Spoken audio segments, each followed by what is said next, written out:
श्री कृष्णाय वयम नमः। माँ चाहे तो अपने बालक को संत बना देती है, माँ चाहे तो उसे ज्ञानी बना देती है, माँ चाहे तो उसे भगवान का भक्त बना देती है, और माँ चाहे तो उसे जेब कतरा बना देती है, चोर डाकू बना देती है। प्रथम गुरु माँ होती है।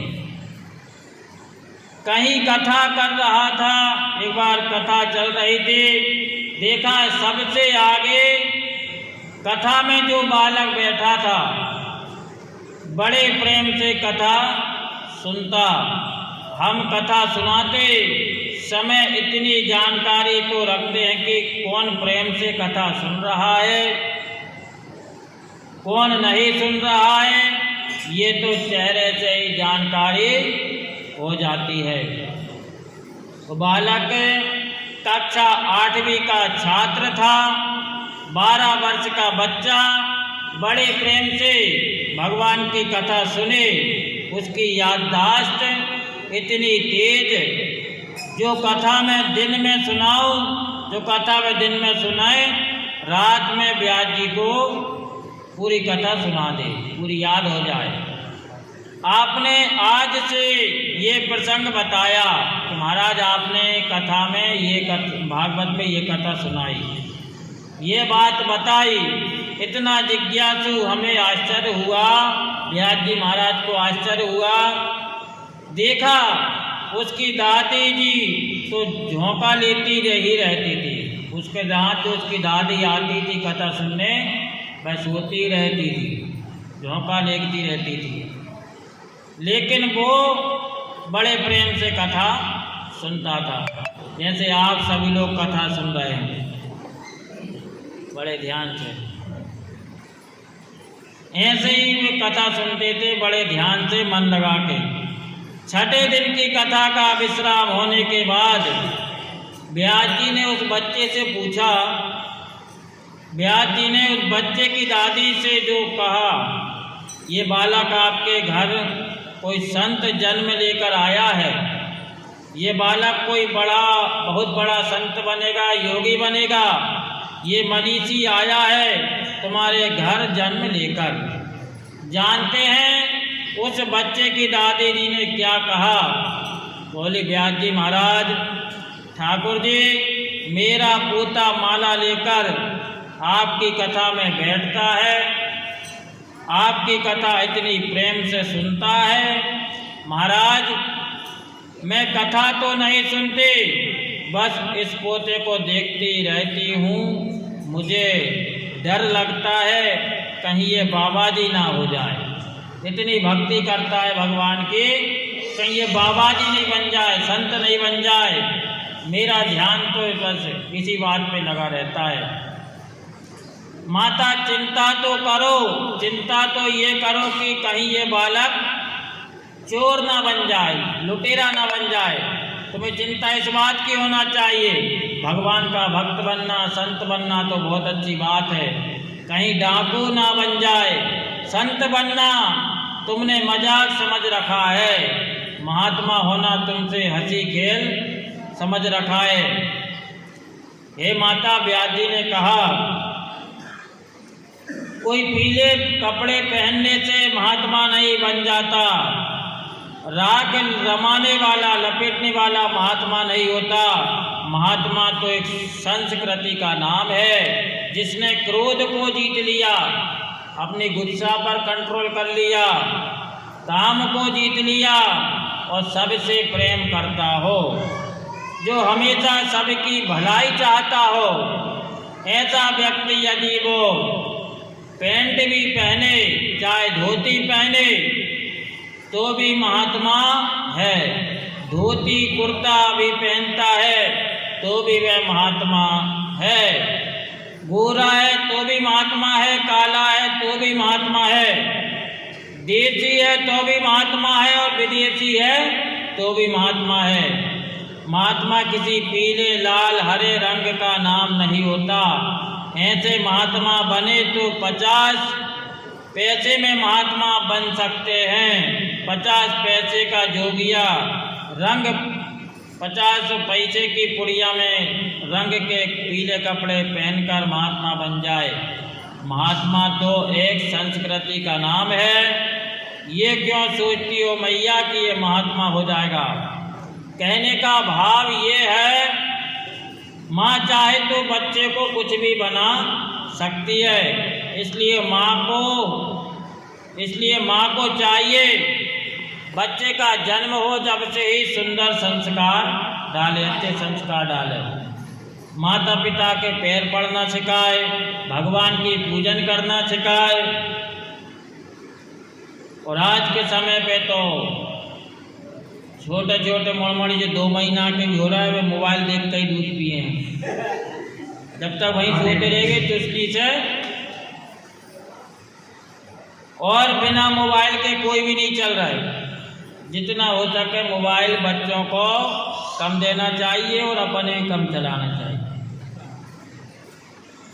मोबाइल से आंखें खराब हो रही हैं, वायरस फैल जाए। बोलिए बांके बिहारी लाल के। ओ जगत में कोई न परमानेंट, जगत में कोई न परमानेंट, जगत में कोई न परमानेंट, जगत में कोई न परमानेंट। इस संसार में कोई भी परमानेंट नहीं है। नहीं तुम्हें सुना रही हो, तकत पे कोई भी परमानेंट नहीं। और सभी को बोलना दोनों हाथों से ताली बजाते हुए, बोली राधे रानी सरकार की, बांके बिहारी लाल की।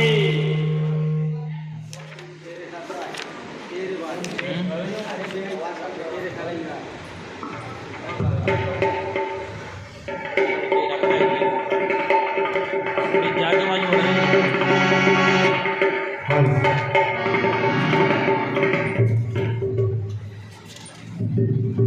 बोलिए श्री राधे रानी सरकार की जय।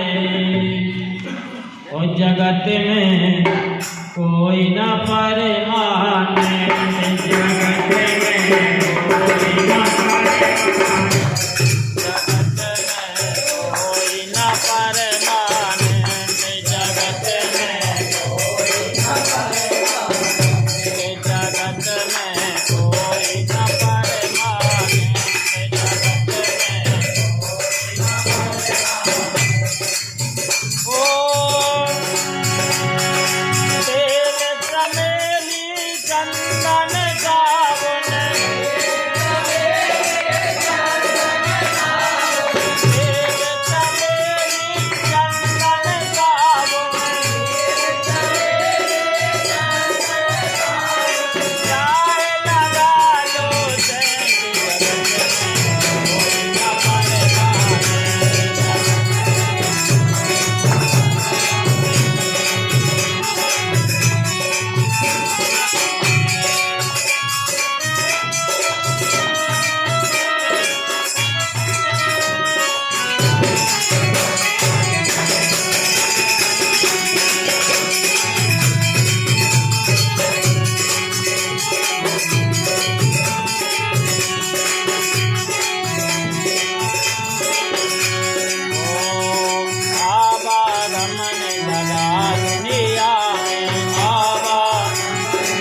पैंट जगत में कोई न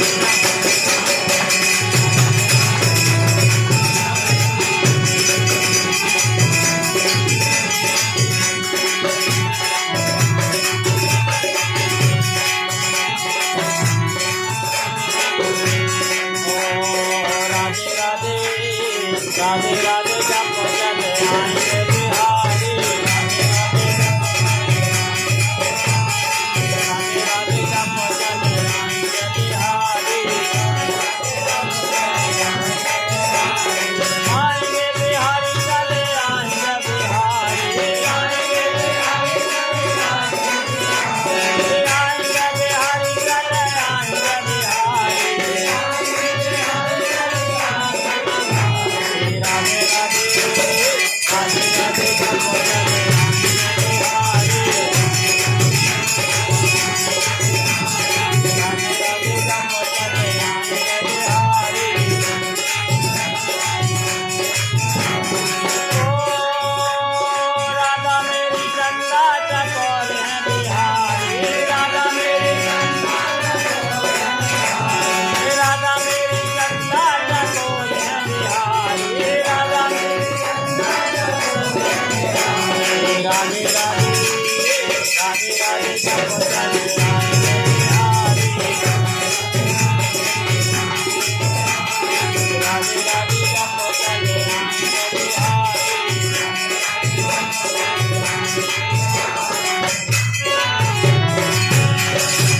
बोलिए वृंदावन बिहारी लाल की जय जय श्री राधे जय जय श्री राधे श्याम। कोई ये लाइट का कह रही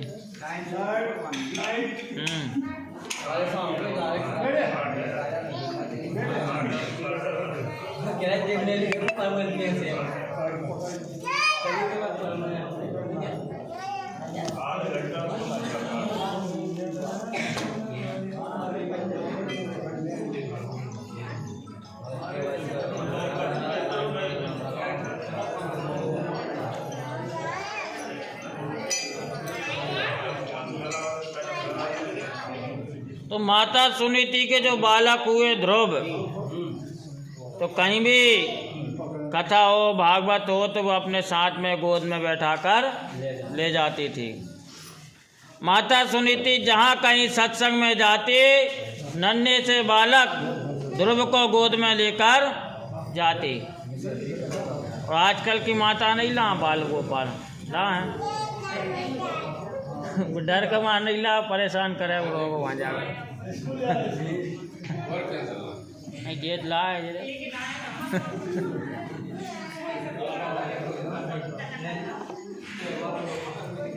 तो जहाँ कहीं भी सत्संग हो तो ध्रुव को गोद में लेकर जाती।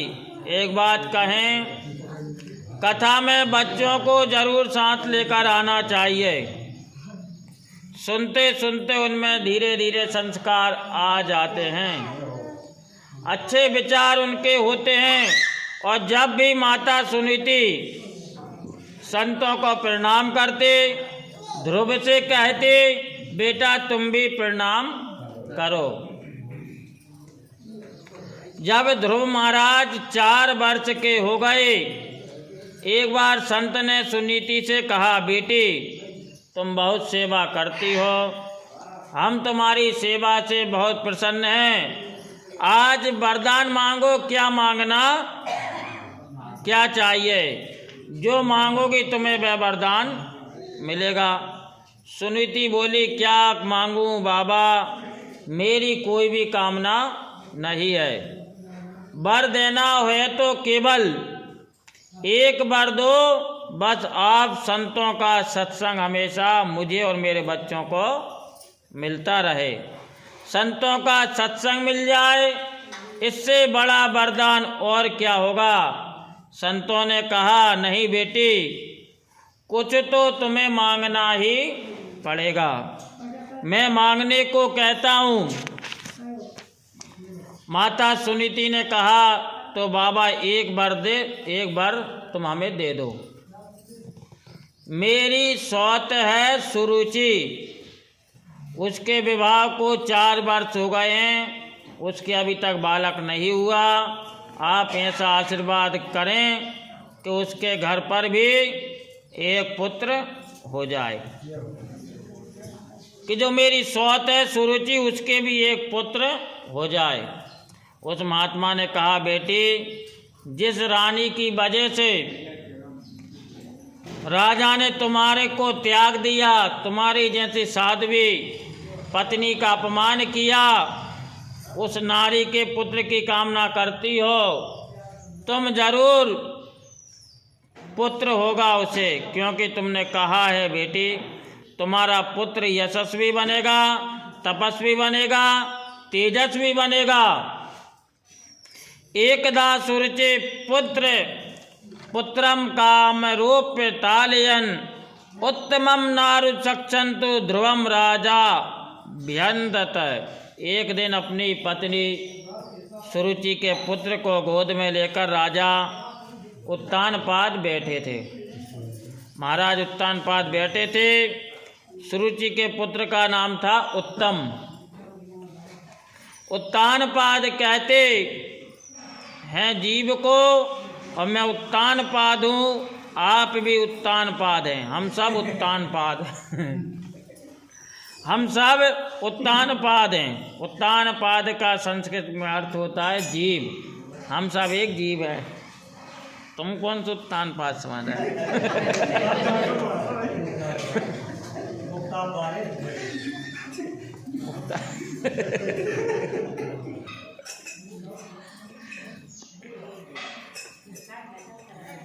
हम सब एक जीव हैं। और जीव को संस्कृत में कहते उत्तानपाद। महाराज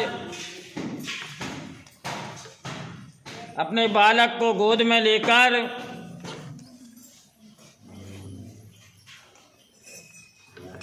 उत्तानपाद कहते जीव को, मैं उत्तानपाद हूँ, आप भी उत्तानपाद हैं। प्रत्येक उत्तानपाद की 2 पत्नी होती हैं। आपकी कितनी हैं? प्रत्येक उत्तानपाद की 2 पत्नी होती हैं, एक बड़ी पत्नी, एक छोटी पत्नी। प्रत्येक उत्तानपाद की 2 पत्नी होती है। बड़ी का नाम है सुनीति और छोटी का नाम है, बड़ी का नाम है सुनीति, छोटी का नाम है सुरुचि।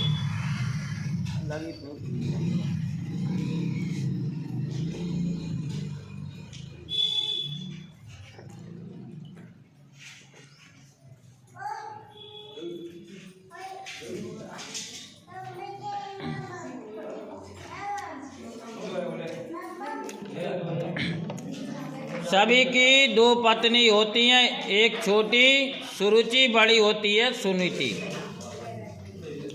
सुनीति का मतलब है सुष्टु नीति सह सुनीति, जो हमेशा शास्त्र की नीति से चले। हमारी भी 2 मति होती हैं, एक अच्छे कर्म करने वाली बुद्धि, एक बुरे कर्म करने वाली बुद्धि।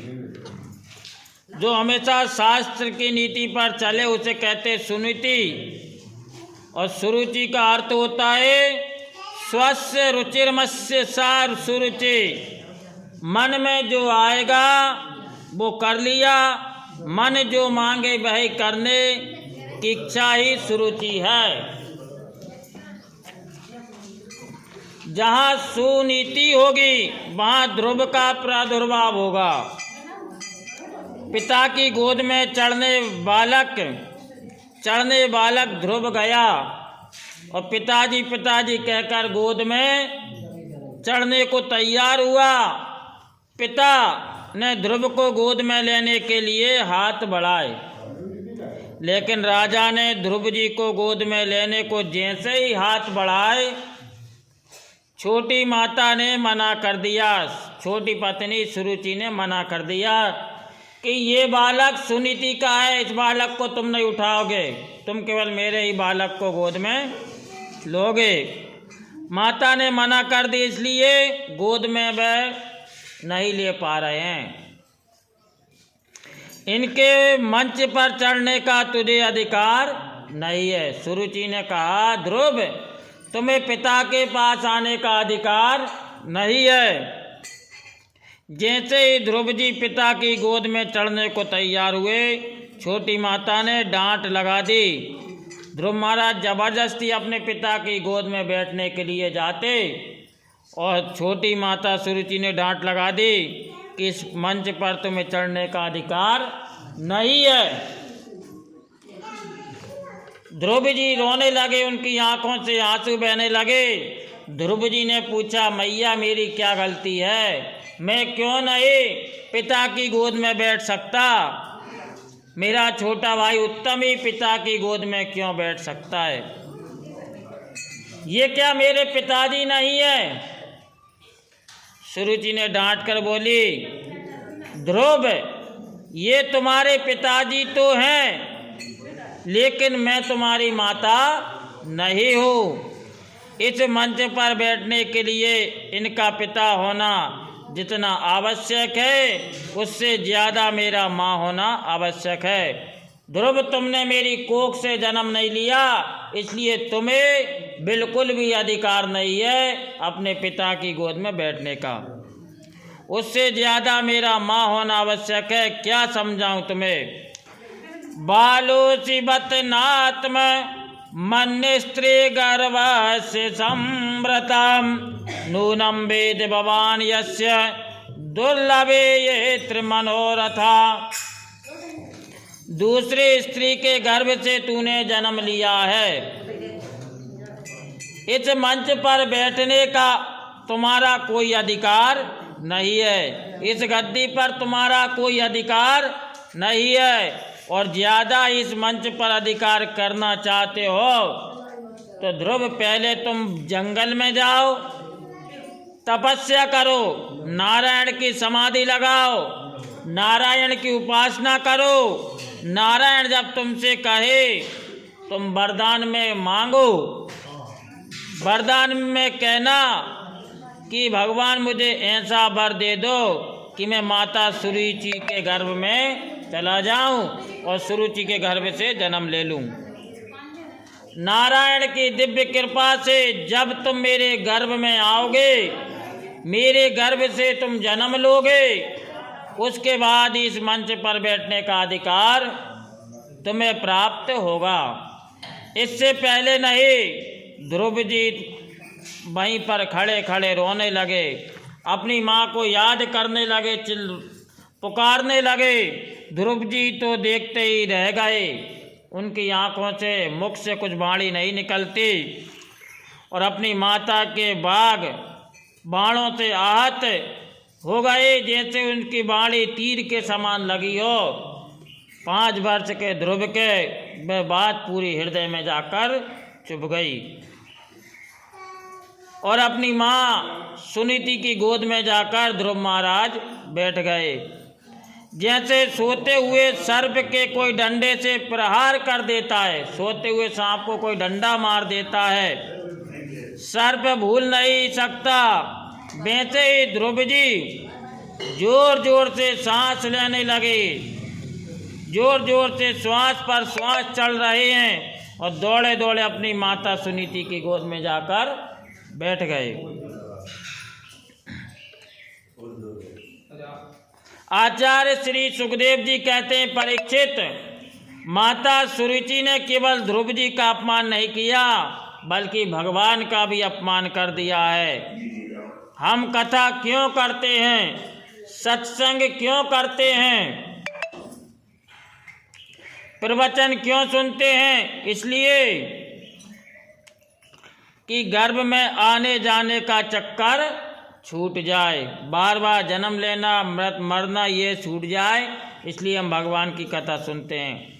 लेकिन सुरुचि ने अपने गर्भ को, कि गर्भ में आने जाने का चक्कर छूट जाए, लेकिन सुरुचि ने अपने गर्भ को इतना सुंदर मंदिर माना कि गर्भ में आने के लिए भगवान की तपस्या भी करना जरूरी है। तो बताओ, सुरुचि का गर्भ भगवान से ऊंचा हो गया कि नहीं। रोते रोते ध्रुव जी आए।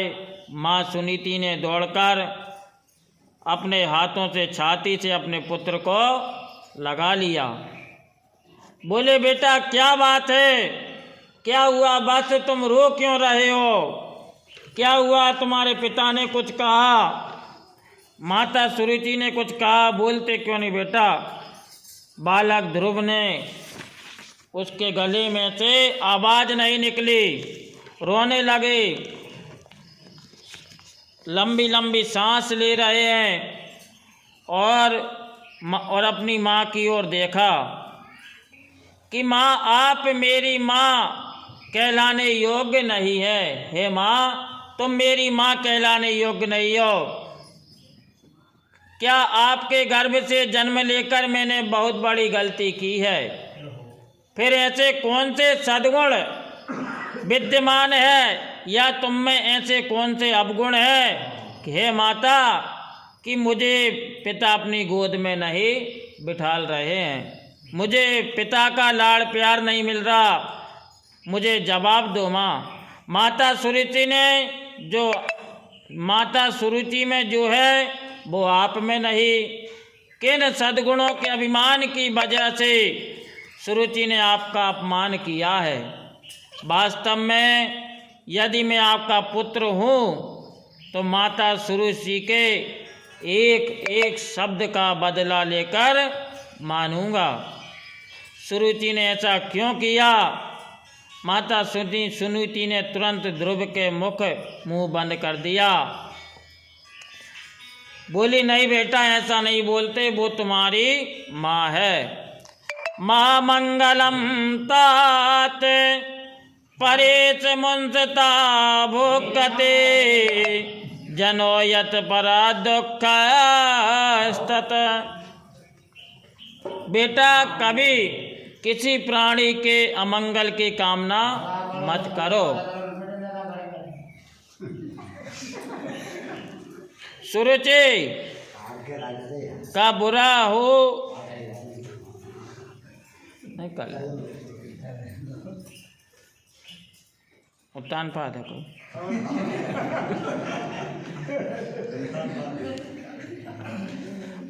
बोलिए बांके बिहारी लाल की राधे राधे। तो माता मैं ध्रुव महाराज बोले नहीं माँ मैं तो सुरुचि से माता से बदला लूँगा। ये तुमने क्यों कहा? अरे वत्स संसार में जो कुछ भी लोग प्राप्त करते हैं अपने प्रारब्ध से प्राप्त करते हैं, अपने भाग्य से प्राप्त करते हैं। जो अपने भाग्य में होता है वही संसार में उसे मिलता है। जहाँ तक गलती का सवाल है बेटा, एक नहीं तुमने दो गलती की हैं।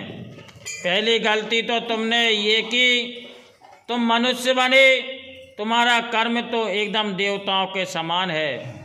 तुम्हें तो किसी देव योनि में जन्म लेना चाहिए था, और यदि तुम मानव बने भी तो तुम्हारी दूसरी गलती ये कि मुझ दुर्भागा के गर्भ से तुमने जन्म ले लिया। मुझ दुर्भागा के गर्भ से बेटा तुमने जन्म लिया। अगर सुरुचि के गर्भ से जन्म लिया होता तो निश्चित रूप से तुम्हें गद्दी पर बैठने का अधिकार मिलता। लेकिन सुरुचि ने तुमसे गलत नहीं कहा। वन में जाकर भगवान की उपासना करो, वन में जाकर परमात्मा का चिंतन करो। बेटे जिस परमात्मा के चिंतन के लिए गहन समाधि लगाते हैं बड़े बड़े महर्षि मनीषी, लेकिन एक क्षण के लिए वो समाधि में आते नहीं। उसी प्रभु से मिलने की प्रेरणा दी है माता सुरुचि ने तुम्हें। अरे बेटा मेरे लिए इससे बढ़कर सौभाग्य की बात क्या हो सकती है कि मेरा बेटा नारायण के चरणों का प्रेमी होगा, भगवान का भक्त होगा।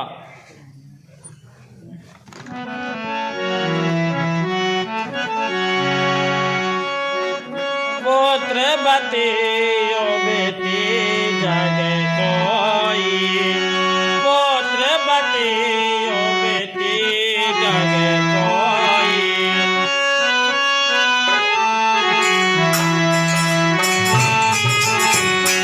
ओ पुत्रवती ओ बेटी जग कोई।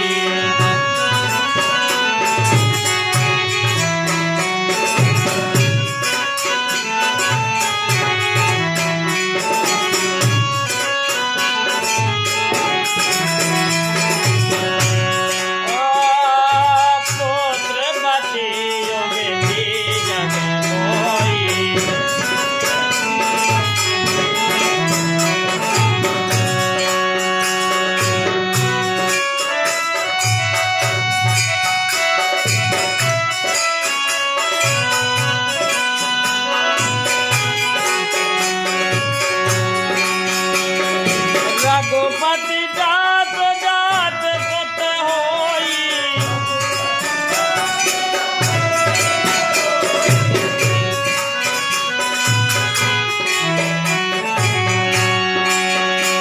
ओ गुरु बिन भवन जितराई न होई।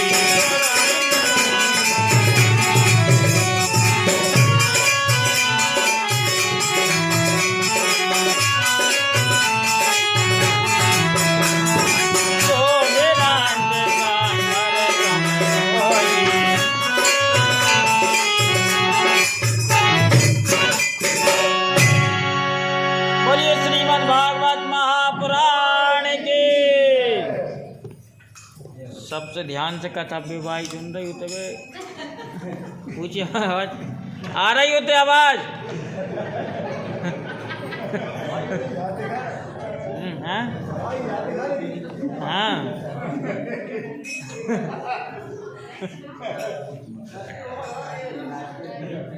अभी ताली बजा रही हैं, आवाज पहुंच रही हो चाहे नहीं पहुंच रही।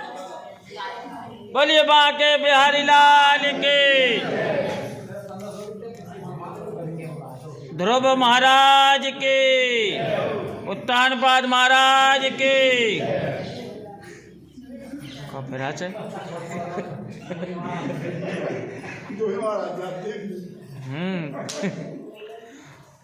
वही माँ वास्तव में पुत्रवती है, वही माँ सबसे बड़ी पुत्रवती कहलाने की अधिकारिणी है, जिसका पुत्र भगवान के चरणों का प्रेमी हो जाए। मेरे लिए इससे बड़ा सौभाग्य क्या हो सकता है। तुम कल वन में जाओ तो आज चले जाओ बेटा, आज जाओ तो अभी चले जाओ। आज से संबंध जोड़ लो कि परमात्मा तुम्हारा है और तुम परमात्मा के हो, और परमात्मा केवल तुम्हारा है। ध्रुव ने कहा, माता आप भी मुझे वन में जाने की प्रेरणा देती हैं, लेकिन वो कहाँ रहता है, नारायण कैसा है, किसको बोलते मुझे कुछ पता नहीं। भगवान कहाँ पे वास करते हैं, कहाँ उनका निवास है, मुझे बताओ। माता ने कहा, वो सब जगह रहते हैं। व्यास जी ने कहा, माता ने कहा कि वह भगवान सब जगह रहते हैं। महाराष्ट्र में एक बहुत बड़े संत हुए, उनका नाम क्या था? तुंगयाजी महाराज, टुंडगयाजी महाराज। संत तुंगया, एक बार संत तुंगया घर से निकले, किसी ने उनसे प्रश्न कर दिया कि महात्मा जी परमात्मा कहाँ रहता है, आप बताइए भगवान कहाँ रहते हैं, और आके सही परमात्मा कहाँ है, और शेरा भाई है आपको पता कोई का है? परमात्मा कहाँ रहते हैं, भगवान कहाँ है? भगवान सर्वत्र हैं, सभी जगह पर भगवान है। इस मायक में ही भगवान है, मूर्ति में ही भगवान है, भागवत जी में ही भगवान है, हम में ही भगवान है, तुम में ही भगवान है। जो नहा के नहीं आए उनमें भगवान नहीं है, हैं?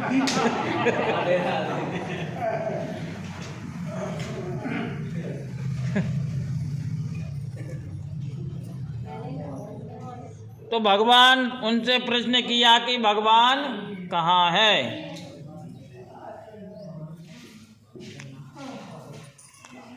एक बार ऐसे ही कथा चल रही थी एक जगह पर।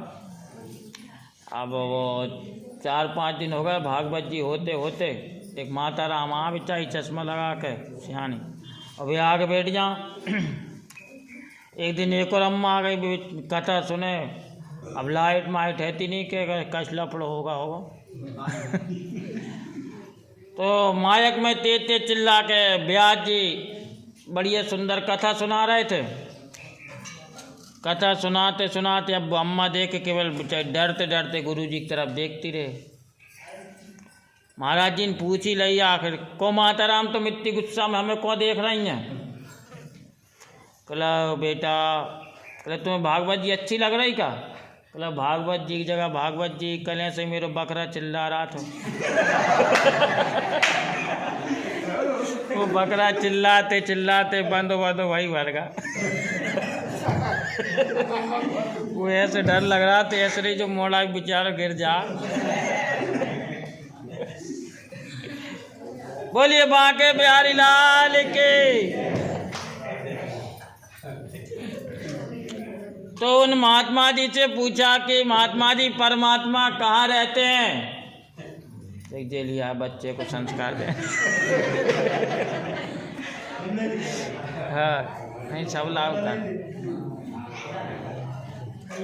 उन महात्मा जी से पूछा कि परमात्मा कहाँ रहते हैं।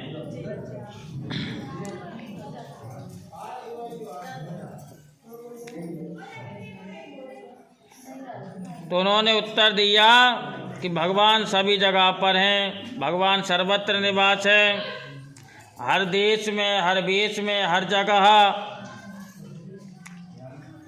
उनको खोजने का प्रयास करना चाहिए। तुम सीधे वन में जाओ, तुम मुझे आपत्ति नहीं है। ध्रुव जी ने के मन में दृढ़ता आ गई, विश्वास हो गया और वे वन की ओर जंगल की ओर प्रस्थान कर गए। लेकिन शास्त्र कहते हैं गोरो बेन भावनी दे ताराए ना कोई, गोरो बेन भावनी दे ताराए ना कोई।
गुरु बिन भव निधि तरई न कोई, जो बिरंज शंकर सम होई।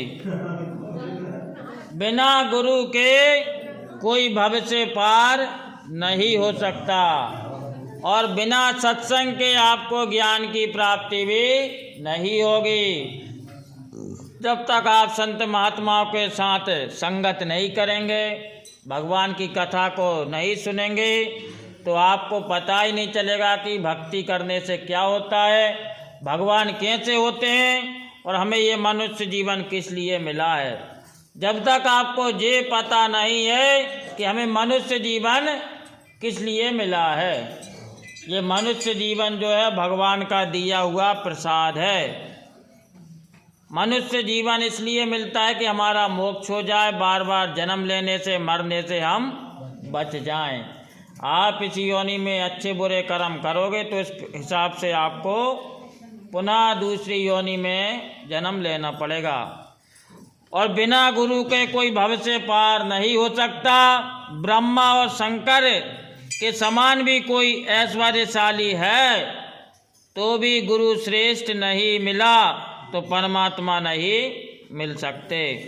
गुरु तो जीवन में श्रेष्ठ होना चाहिए, गुरु तो निर्मल अंतःकरण वाला मिलना चाहिए, निर्मल मन हो।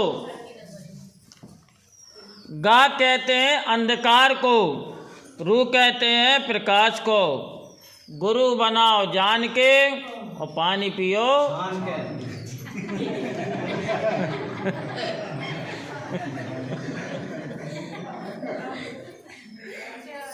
गु मतलब होता है अंधकार।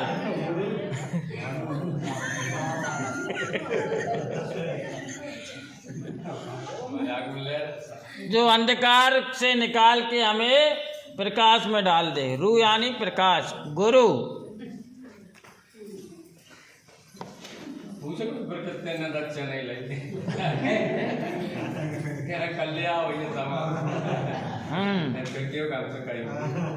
गुरुदक्षा सबने ले ली,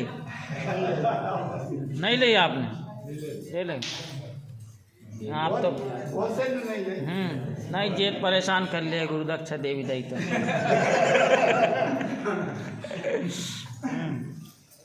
कहे जब तक अपन गुरुदक्षा नहीं लेते तब तक अपने हवन पूजन करने का, कथा सुनने का फल प्राप्त नहीं होता। क्योंकि जब हमारा जन्म होता है, पहली गुरु वो दाई होती नहीं अस्पताल में, पहले ढोलन चलत थी, अब वो दाई अपने घर में आती थी। सबसे पहली माँ वो ही है गुरु, गुरु माँ, वो अपने कान फूंकती थी दाई माँ। तो प्रथम गुरु, फिर दूसरे गुरु, ब्राह्मणों से अपन गुरु दीक्षा लेते हैं तो अपना शरीर शुद्ध हो जाता है। गुरु मंत्र जरूर लेना चाहिए। गुरु बिन भव निधि तरई न कोई, जो बिरंज शंकर सम होई। बिना गुरु के भव से पार नहीं हो सकते। गा कहते अंधकार को, रू कहते हैं प्रकाश को। हमारे हृदय से अज्ञान रूपी अंधकार को निकालकर जो ज्ञान का प्रकाश भर दे। हम यदि अज्ञानी हैं तो हमारे अंदर जो अज्ञान है उसको निकाल के प्रकाश भर दे, तो उसी का नाम है गुरु। जीवन में गुरु तो होना ही चाहिए। श्रेष्ठ गुरु मिले, ये प्रयास करो कि हमें अच्छा गुरु मिले। यदि आपको किसी गुरु पर मन नहीं जमता तो फिर हनुमंत लाल को बना लो, हनुमान जी को अपना गुरु बना लो। जैसे वे है वैसे ही तुम रहियो सदा।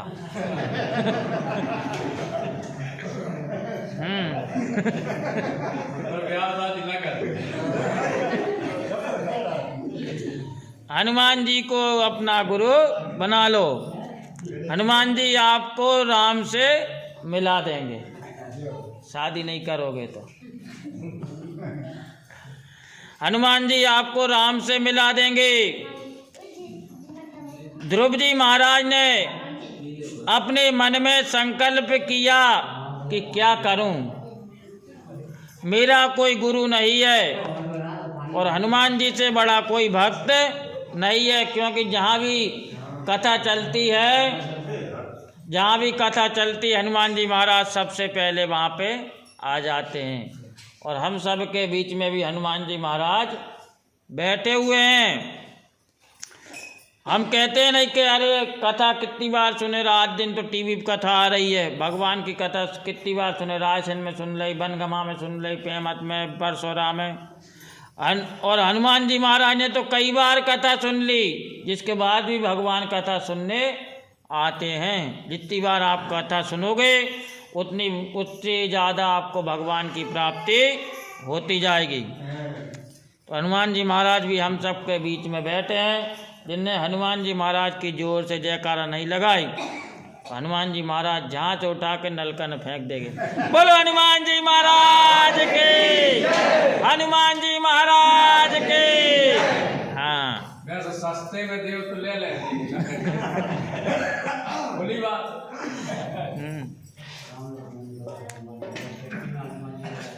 बोलिए ध्रुव जी महाराज की।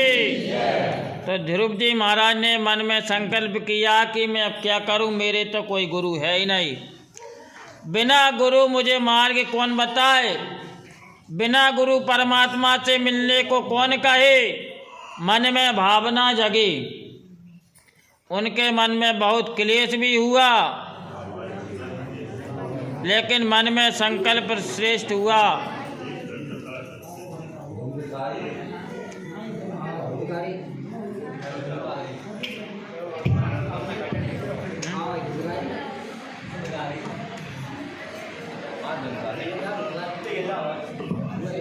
हेलो, श्री राधे।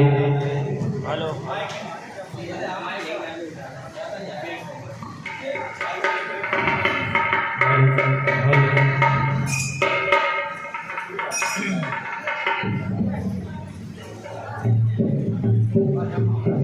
सबने अपने अपने ऊपर पंखा लगा रखे, हमारे ऊपर कहीं नहीं।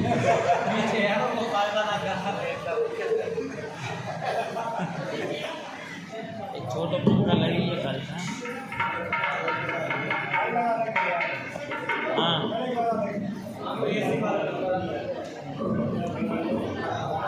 बोलिए ध्रुव जी महाराज की। मन में भावना जागी ध्रुव जी महाराज को कि उनके मन में बहुत क्लेश भी हुआ था, लेकिन मन में संकल्प श्रेष्ठ हुआ। तो सामने आ रहे थे नारद जी। मैंने आपसे कहा था नारम ज्ञानम ददाति इति नारदः, जो ज्ञान देता है उसे कहते हैं नारद, जिसकी बात कभी रद्द ना हो उसे कहते हैं नारद। नारद जी ने ध्रुव जी को देखा, ऐसा शिष्य मिल जाए तो मेरा भी भाग्य खुल जाए, भाग्य की बात है। लेकिन परीक्षा लेकर देखूं ये मेरा शिष्य पक्का है कि नहीं, पक्का है कि कच्चा। संत नारद जैसे ही ध्रुव जी के पास पहुँचे, ध्रुव ने नारद जी के चरणों में साष्टांग प्रणाम किया। मन में कहा पहली सीढ़ी मजबूत है, संत को देखते ही प्रणाम किया। नारद जी ने पूछा किसके पुत्र हो, कहाँ जाते हो? ध्रुव जी ने कहा हम उत्तानपाद के पुत्र हैं, वन में जा रहे हैं भगवान को तपस्या करने के लिए। नारद जी झूठे को हंसे, वन में कहीं भगवान मिलते हैं? वन में भगवान नहीं रहते, वन में तो बब्बर शेर रहता है, जंगल में तो शेर रहता है, तुम्हारा नाश्ता कर जाएगा। नारद जी ने ध्रुव जी से कहा तुम जंगल में जाके क्या करोगे, जंगल में बब्बर शेर है, वो तुम्हारा नाश्ता कर जाएगा। पता भी नहीं चलेगा, जाओ घर लौट जाओ, बड़े आए भगवान को प्रकट करने। ध्रुव महाराज ने कहा मेरी माँ के वचन है कि शेर में भी परमात्मा वास है, तो परमात्मा तो सर्वत्र है, नारद जी ने सोचा दूसरी सीढ़ी भी मजबूत है, पक्का चेला लग रहा है, विश्वास पक्का है। नारद जी ने कहा ठीक है, लेकिन भूख लगेगी तो कितनी बार भोजन करते हो? ध्रुव जी ने कहा कभी 4 बार, कभी 5 बार भोजन करता हूँ। कोई ठीक नहीं, मेरी माँ मुझे गोद में बैठा कर भोजन कराती है तब करता हूँ। नारद जी ने कहा ये ही तो मैं कह रहा हूँ, वन में ना तो तुम्हारी माताजी है, माताजी थोड़ी नहीं बैठी है वन में तुम्हें भोजन कराने के लिए। जब भूख लगेगी तो भोजन याद आएगा तो कौन भोजन देगा, इसलिए लौट जाओ। ध्रुव जी ने मुस्कुराकर बोले मेरी माँ कहती है जब दांत नहीं तब दूध दियो, अब दांत दिए कछु और भी देगा। कहती है जब हमारे दांत नहीं थे, हमारा जन्म हुआ था, तब भगवान ने हमको पीने के लिए।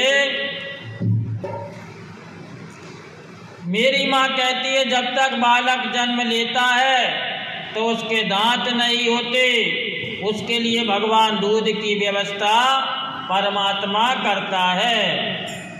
बच्चा जन्म लेता है, बाद में माँ के स्तनों का दूध आ जाता है, पहले उस परमात्मा को चिंता हो जाती है।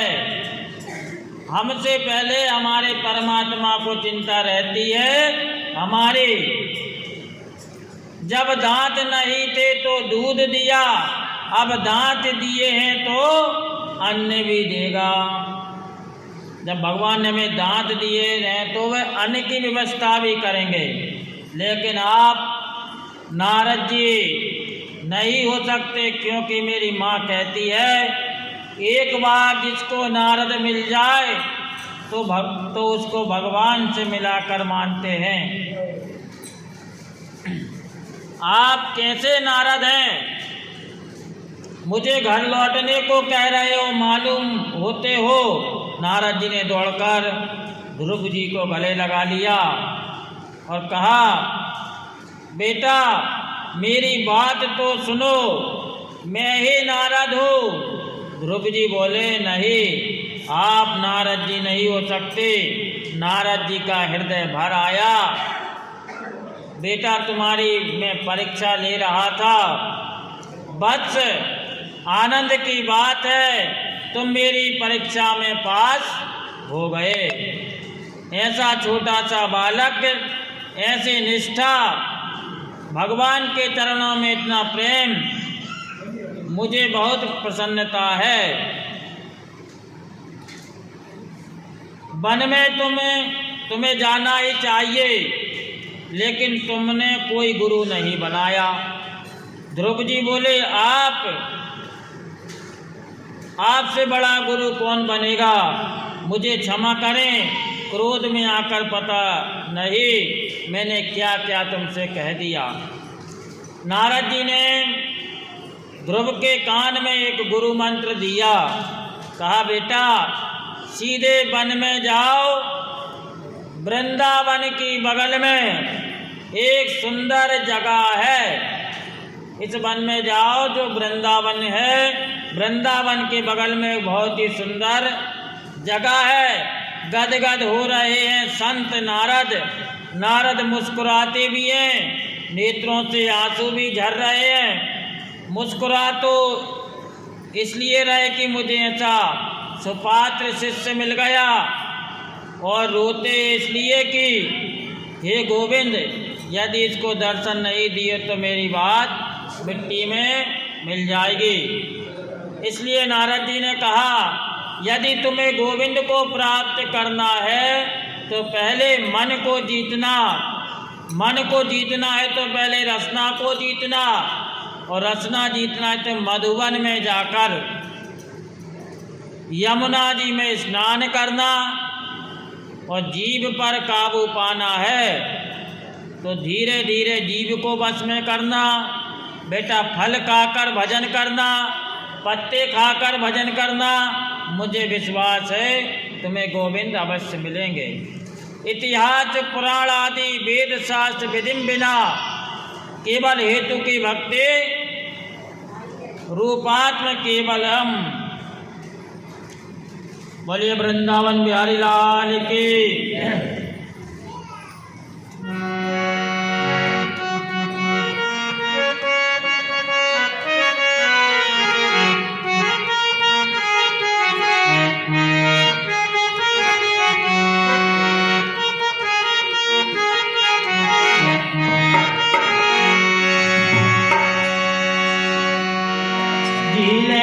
सरकार तेरी सरकारी में, ओ जी लेंगे सरकार तेरी सरकारी में। ओ हमें रख लेना मेरी जान तेरी दरबारी में, हमें रख लेना,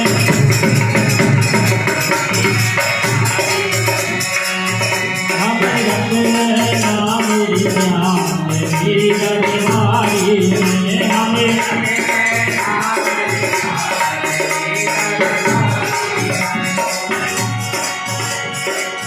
जीलेंगे सरकार तेरी सरकारी में, जीलेंगे सरकार तेरी सरकारी में। थोड़ी कम आ रही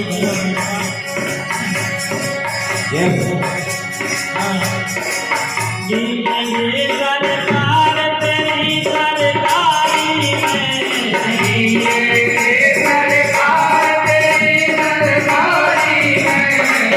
हमें रख लेना मेरे जान तेरी दरबारी में, हमें रख लेना तेरी दरबारी में, हमें रख लेना मेरी जान तेरी दरबारी में, हमें रख लेना तेरी दरबारी में।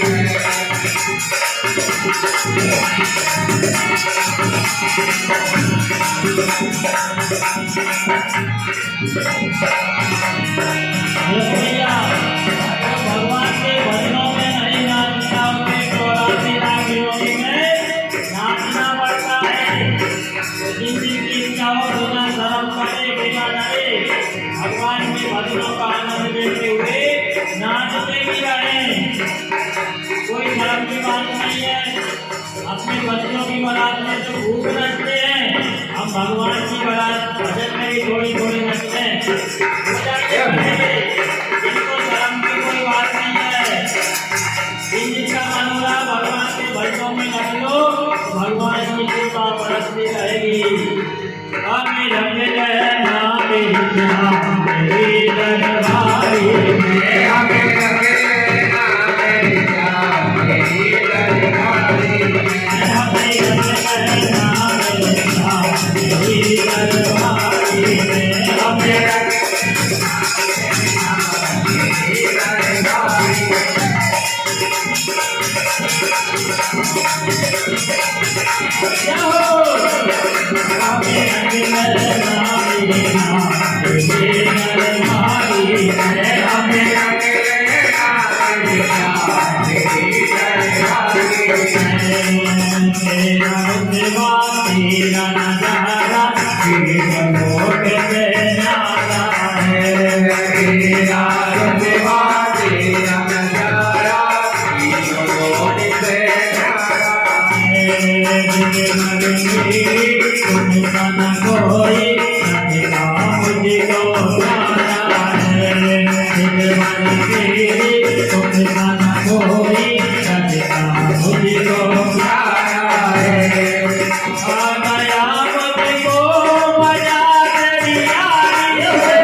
इतिहास पुराना वेद शास्त्र विधिन्ना।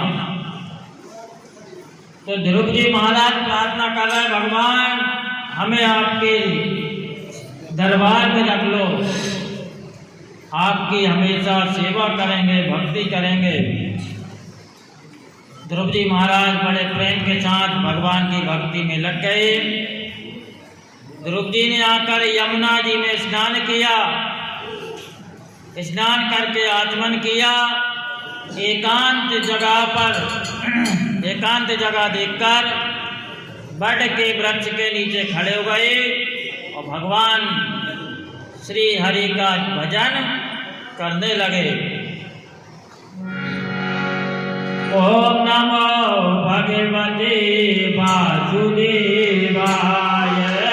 ओम नमो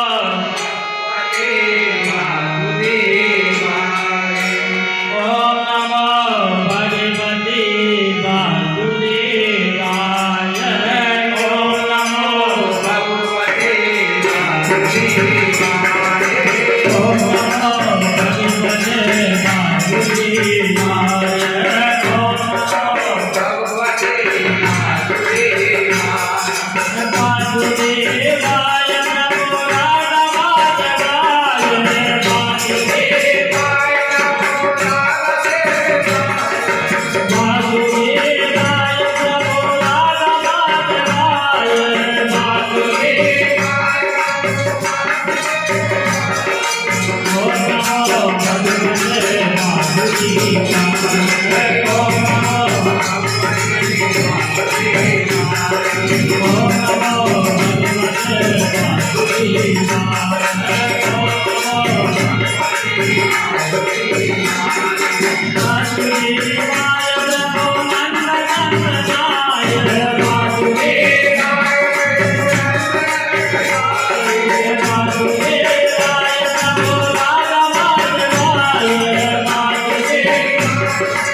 तो ध्रुव जी भगवान ध्रुव जी महाराज ओम नमो भगवते वासुदेवाय द्वादश अक्षर का मंत्र का जाप करने लगे।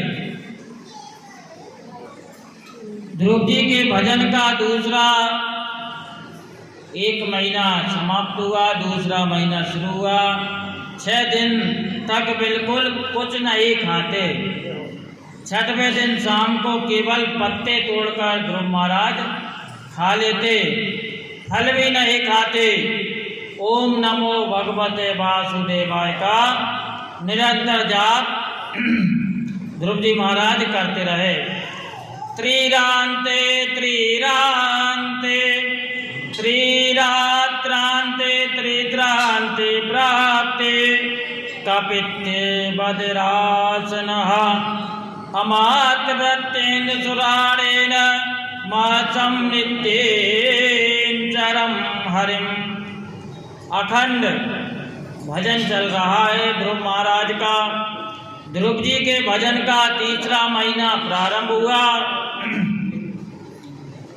फिर 9 दिन तक कुछ नहीं खाते।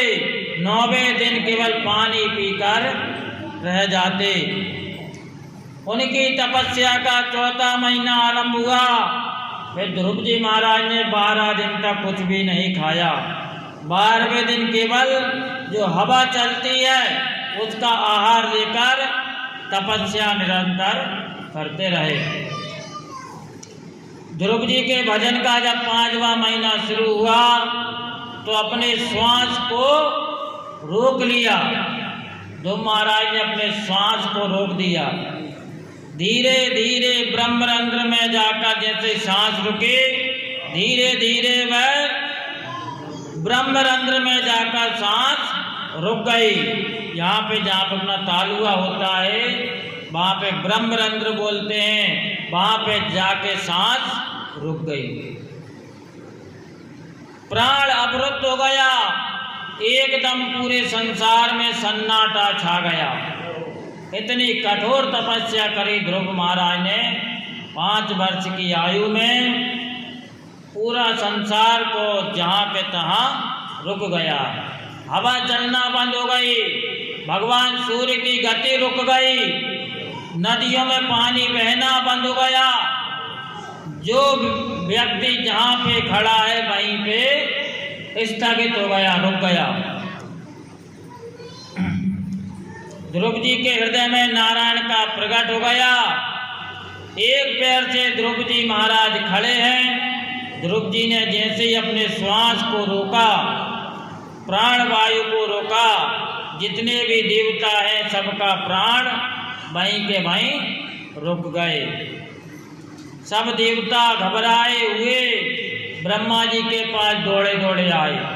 देवता बोले, भगवान क्या हो गया है, हम सांस नहीं ले पा रहे, प्राण अवरुद्ध हो गए, बचाओ भगवान।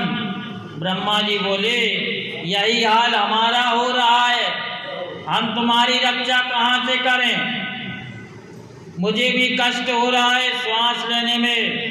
सब रोते रोते विष्णु भगवान के पास पहुंच गए। नैवं विदामो भगवान प्राणरोधम चराचरस्याखिलमच्युतत्वान्धामनः विधेयं तन्नो ब्रजन्नाद्विक्षमोक्षं प्राप्ता वयं त्वां शरणं शरण्यम्। कहने लगे, भगवान हमें बचाइए, हमारे प्राण क्यों अवरुद्ध हो गए, हम जानते नहीं।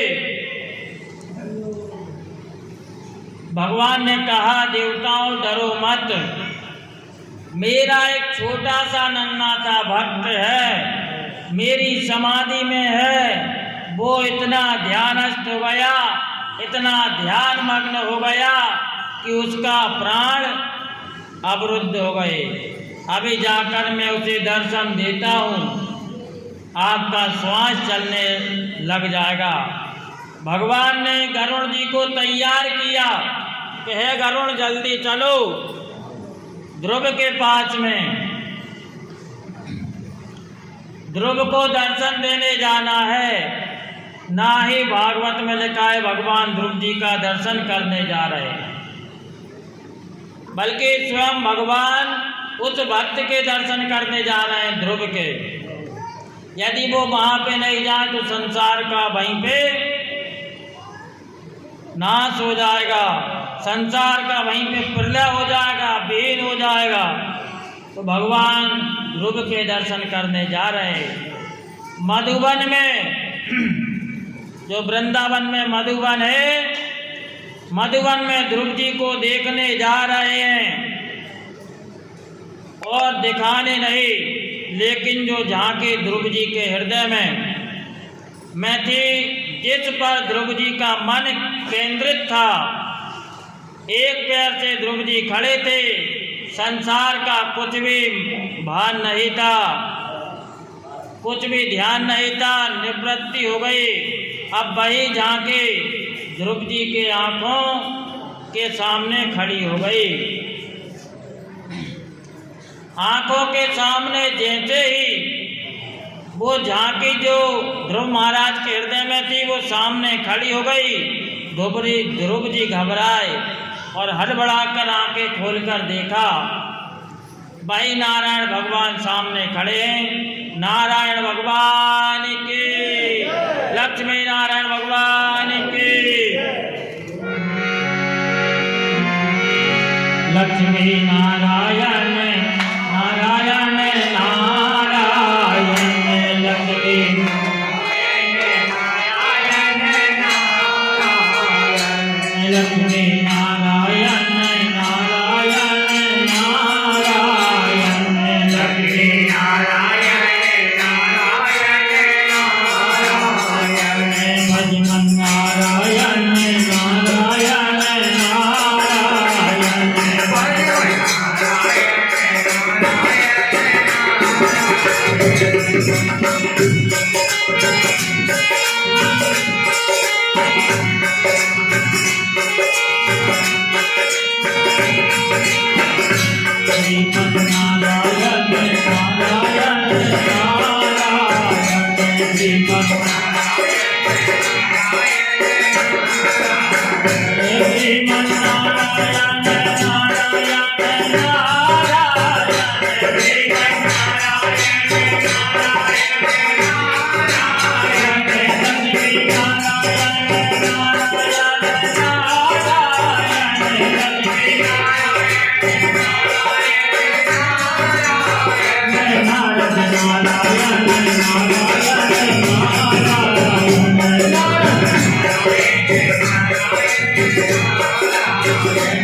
जो भी ताली बजाता है उसके सब पाप दूर हो जाते हैं। और उसके पाप कहाँ जाते हैं? जो अपना पड़ोसी ताली नहीं बजाता, जो पड़ोसी भगवान का भजन नहीं गाता, वह पाप सब उसमें चले जाते हैं। गोविंद जय जय गोपाल जय गोविंद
बोलिए बाल कृष्ण भगवान की जय हो, ध्रुव महाराज की जय हो, नारद जी भगवान की जय हो। तो भगवान जैसे ही ध्रुव जी के सामने खड़े हुए, आदरणीय सुखदेव जी कहते, परीक्षित एक आंखें बंद करो और एक दृश्य अपने हृदय में उतार कर देखो। वह नन्हा सा 7 वर्ष का बालक भगवान के सामने खड़ा है। चतुर्भुज नारायण ध्रुव जी को दर्शन दे रहे हैं। कितनी सुंदर झांकी है, कितना मनोरम दृश्य है। लेकिन दोनों को ही देख रहे हैं। ध्रुव जी भगवान को देख रहे हैं, भगवान ध्रुव जी को देख रहे हैं, एक दूसरे को देख रहे हैं। 5 मिनट हुई, 10 मिनट हुई, 20 मिनट हुई, आधा घंटा हो गया, ध्रुव जी कुछ भी बोलते नहीं, ना भगवान कुछ बोलते। बड़ी देर से देखते देखते भगवान ध्रुव को मुस्कुराए, देखकर मुस्कुराए। जब भगवान मुस्कुराए तो ध्रुव जी भी हंसने लगे।